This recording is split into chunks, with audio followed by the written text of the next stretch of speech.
Hey everybody, and welcome back to my channel. Today I'm sharing an abstract watercolor painting process. You can see the palette I've picked, the color palette. I've just swatched these colors and I'm using the Mei Liang watercolor palette today. That's not the one I've used last time. That's the other one. There are no metallic colors in that. Well, I think there are two, a silver and a gold. But there are pastel colors in that palette, and that's the reason why I picked it, because I have 3 pastel tones in my color palette today. And I'm just starting my page by intuitively laying down paint. I start light. I learned that during the past paintings I did, that I like my work better if I have started light and then added layers. I think that just saves your white space or your light areas. If you start too soon with the darker colors, you might end up with too much darkness on your page. I really like how the watercolors do their own thing, how they blend into each other, the feathering that is happening. It's a really calming process, and I don't want to talk too much today. I just want to give you some tips throughout the process, and if you want to see more watercolor painting videos, join my membership. I have been sharing videos over the past almost 1.5 years.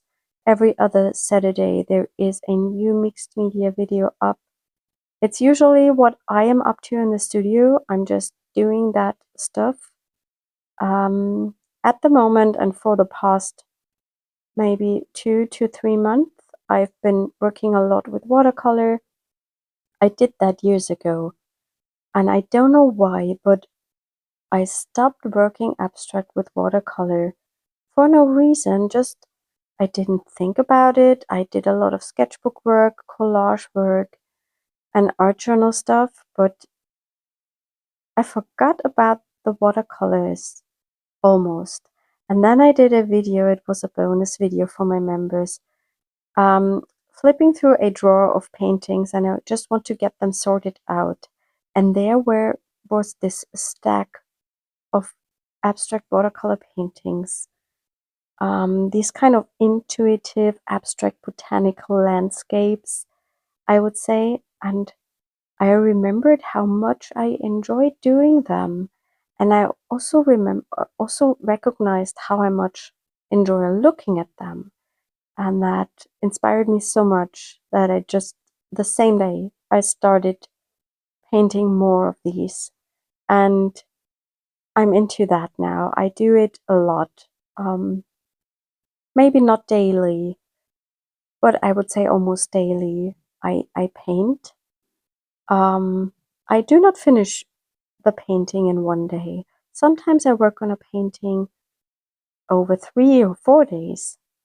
And sometimes I just start the painting and then I'm not sure about how to finish it, how to keep on working on it, and then I would just let that sit and come back to that later. Yeah, that's it. I will put the materials I'm using in the video description. The paper I'm using is from Gerstaecker. It's not a very expensive paper. I don't like expensive paper because it always holds me back from experimenting and playing. And I don't want to have that. That's why I make art, because I enjoy the playing, the materials, and I don't want to think about how expensive my paper was. So I just play. If you are interested in my membership, you will find the contents page linked underneath. It's on my website, and it's an overview of all the videos that are already up there exclusively for members. So it's a really nice way of finding out if you might be interested, and also if you are already a member, it's a good way to find videos you want to watch probably again, or to, yeah, it's just better than the YouTube organization thing. I've also some playlists on my channel with the exclusive videos, which is a little bit more sorted, but also not as good as the contents page, I would say. I let my page dry here and I'm going in with a second layer. I always work in layers. I let the layer dry and then come back, add another layer. That gives you more dimension and depth in your painting, and it also keeps you a little bit more safe from creating too many muddy colors. I think mixing some neutrals during the process is necessary. It's really good to calm down both areas of color, but of course you don't want to have a full painting that turns into a muddy color when you add more tones to it, more colors to it. So that's a good way to stay a little bit more safe, to let layers dry in between. And it also gives you that separation, each layer from each other, and that gives the depth and the interest.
In the beginning of a painting process, I usually always turn my paper around in between because I don't want to get stuck in the beginning on what is top and bottom.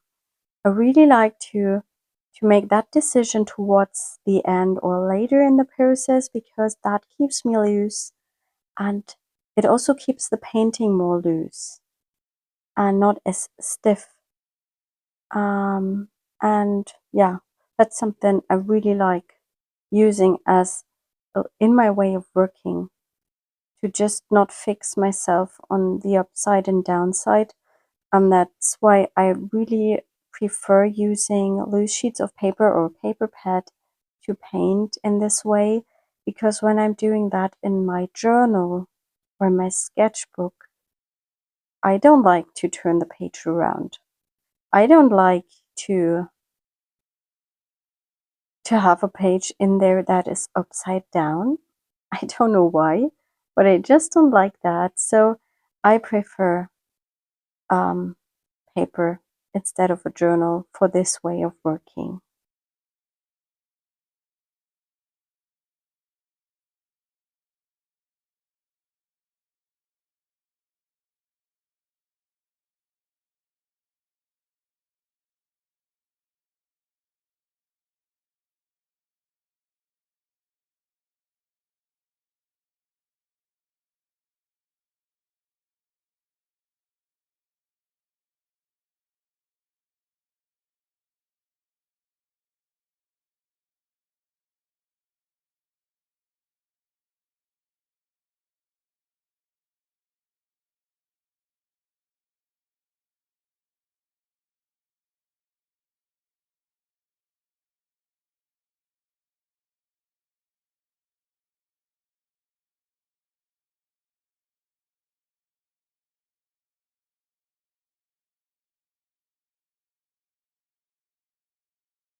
The color palette I picked didn't have a really dark color in it. So for my painting, I decided to look for a darker color in my palette, and I decided to go with brown because it just goes well with the orangish brownish tone I've already had.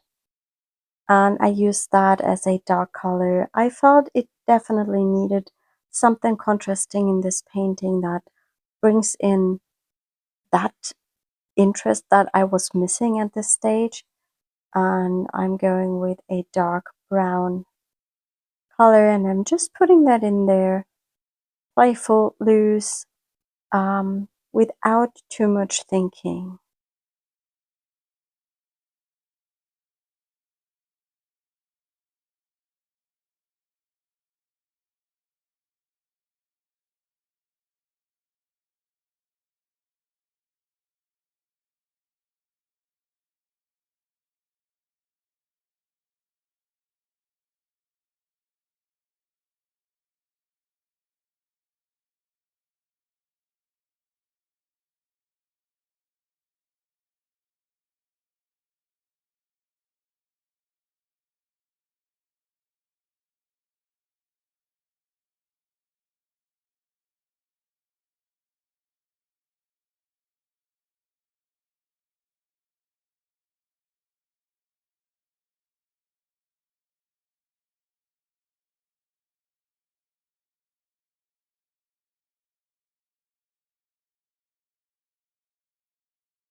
I let that layer dry again, and then I came back. I think it was towards the evening because the light is a bit darker, to add just some finishing touches with the watercolors and some more details.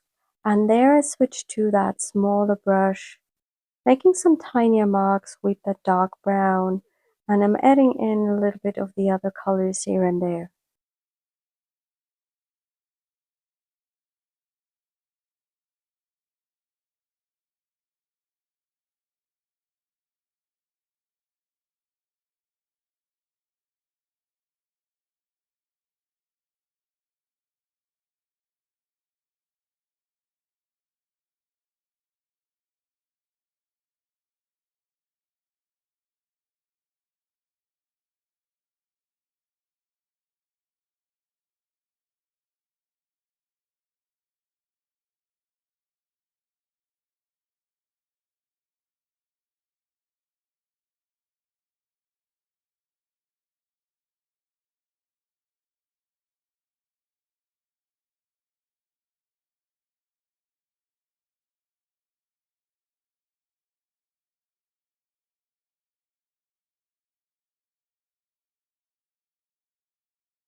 I'm not happy with these negative space leaves I've painted in the bottom left corner, and I decided to use my acrylic paint markers. I got some sent for free from ENMY to test these. They didn't ask me to make a video, but I thought I would just try them out, and I like them and I use them on this painting. I'm a sucker for acrylic paint markers because I use them quite a lot in my sketchbook for drawing. I would say I use them daily, and I use them up quite quickly. And I really also like them to work over the top of these watercolor paintings. I mainly use Posca markers for pattern work and line work, but if you have some bigger areas to paint in, these brush markers are really handy. And also to get some variety in line, I prefer the brush markers compared to the bullet tip markers.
I'm speeding up that part a little bit of the video because the video was quite long, and I have the feeling YouTube doesn't like long videos. I usually do not speed up my videos when I post them exclusively for members. But here for that drawing part, I just used a double speed. So just so you know that I'm working not as quickly as it looks like. So I'm working quite slow. And that's also what I love about that watercolor painting process, that it goes really slow and calm, and that brings you into the zone. And that's also the reason why I always make voiceovers afterwards, because I am not able to talk through the process. If I would talk through the process, I would just not get in that state yeah, of relaxation. I would say, not sure if this is a word, but I just can't talk through the process. Um I think I would come to a point where I would stop talking and just painting. And yeah, that's why I'm doing the voiceover. So I'm just able to jump in and explain things that I think are important. With these markers, there came some instructions that you have to open them facing upwards, because otherwise they might leak. I'm not sure why that is, but I haven't read that when I did the swatches, and that marker has leaked a little bit. It's not a drama, it's just a little bit of paint. But maybe it's not, you don't have to, you don't want to miss out on these instructions. So they might be important. I do some mark making with the minty tone. It's the same color I have on my painting already. I really like that. You get a set of 80 different markers, so there you will always find a color that matches the color palette you already have. Yeah, that's something I really like. And I really like playing with acrylic markers on top, do some mark making here and there. I sometimes don't know where to stop or when to stop, but I'm getting better with it. I stopped myself earlier than I did it in the past.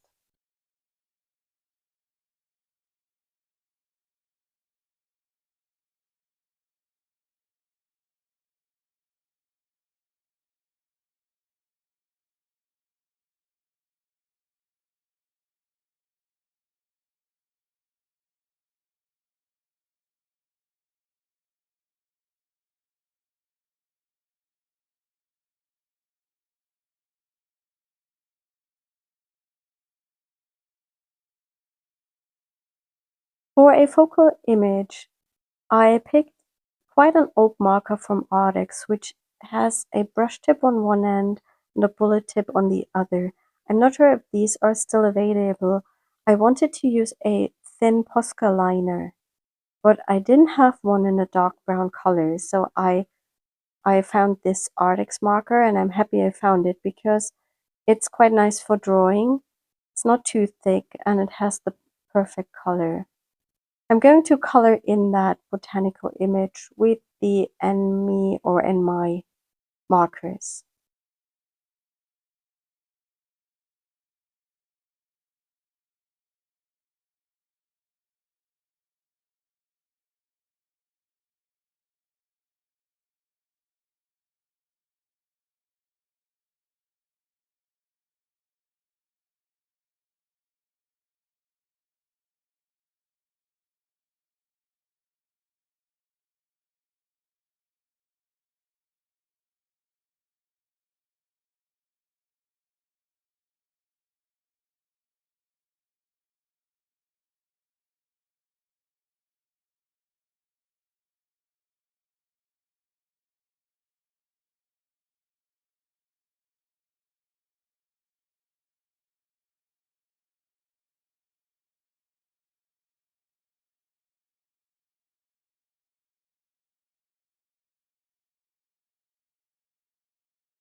I'm coming to an end of my video. I add some more line work with that dark brown because I really liked it, and I think it makes everything a bit more cohesive when I add it to other areas as well.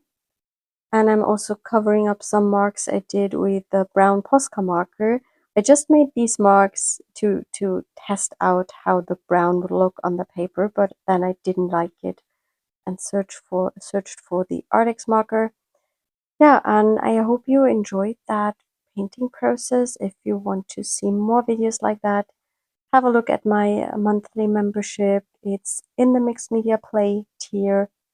And yeah, I wish you a lovely rest of the week, and hopefully we will see us next time. Bye.